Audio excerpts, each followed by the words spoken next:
Sige na, Esther. Ako na lang.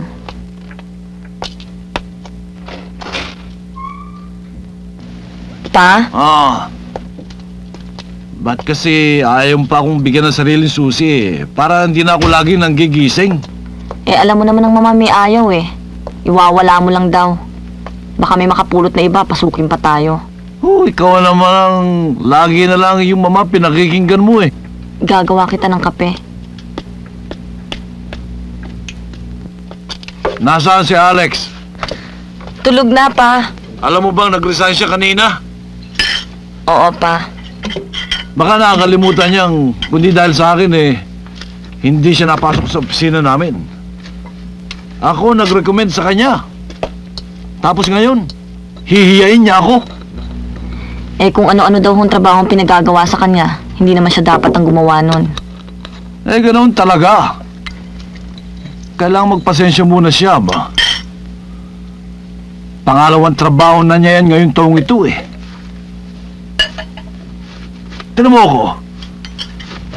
Kung hindi ba ako nagtiyaga ng 15 years, magiging department head ba ako? Mahirap ang trabaho ngayon. Kailangan masipag ka.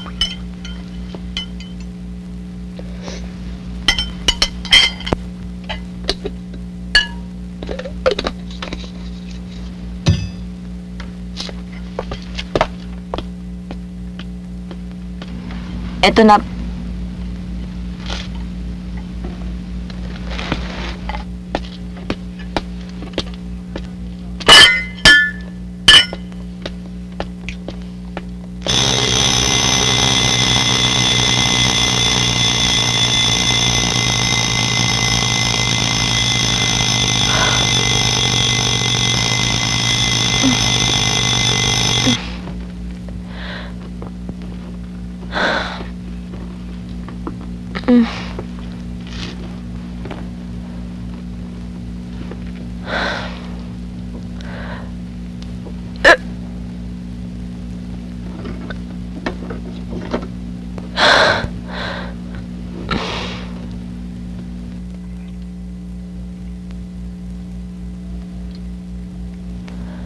Sunny?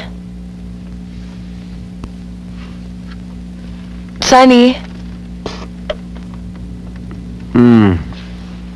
7:30 na.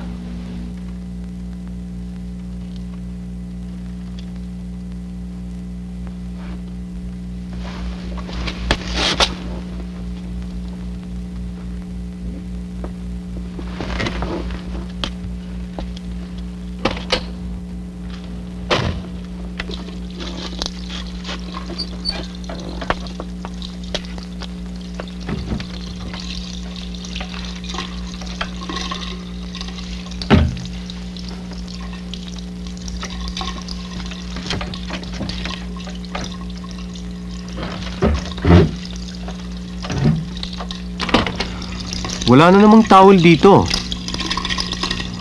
Wala ba?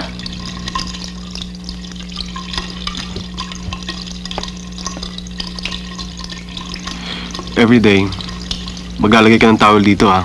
Sorry.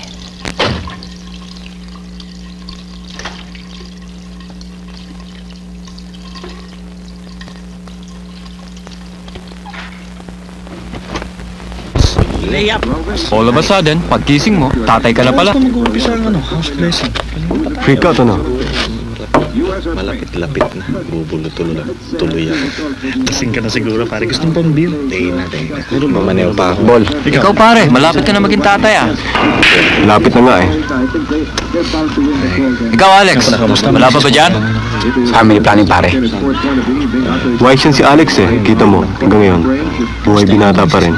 Ako pare, wala na. Tapos na ako dyan eh. Nung ipagawa nga namin ni Carol itong bahay na ito, wala. Ubus lahat ng savings ko. Tapos umutang pa ako sa parents ko para makabili ng furniture. Siyempre, diyahin naman sa parents ni Carol. Kung first son-in-law nila ako, tapos ititira ko lang anak nila kung saan. Kaya ngayon pare, wala na akong panahon sa barkada o chicks. Lumiyak na naman. Trabaho na lang inatupag ko ngayon. O at least may bahay na kayo. Stable na kayo. Di wala na kayong problema. So nga pala pare, magkano inabot ng bahay na to? Ewan ko, siguro umabot ng 700,000. Wow. Yung guest room nga, tsaka nursery, hindi pa tapos dahil last minute lang pinadagdag ni Carol yun eh.